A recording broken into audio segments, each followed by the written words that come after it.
There was a young man who was very good at archery. He could hit the target every time he shot an arrow. He was very proud of his skill and wanted to show it off to everyone. One day, he heard about a Zen master who was also famous for his archery. The young man thought he could beat the master and prove that he was the best.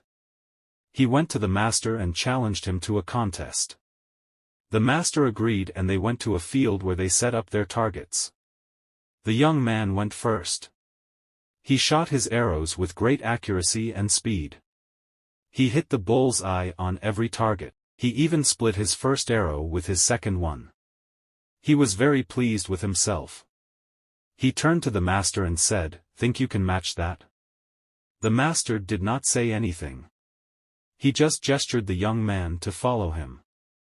He led him to a mountain where there was a deep gorge. There was a narrow log that connected the two sides of the gorge. The master walked on the log to the middle and then aimed at a distant tree.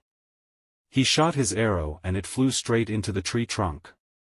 He said to the young man, "Your turn now." He walked back to the edge of the gorge. The young man looked at the log and the gorge. He felt scared and nervous. He could not step on the log, let alone shoot an arrow from it. He realized that he was no match for the master. The master saw his fear and said, "You have great control over your bow, but little with the mind that lets loose the arrow." The young man understood his mistake and felt ashamed of his pride. He learned a valuable lesson from the master. He learned that skill is not enough, one also needs courage and calmness. He learned that ego is a hindrance, not a help. He learned that true power comes from the mind, not from the bow.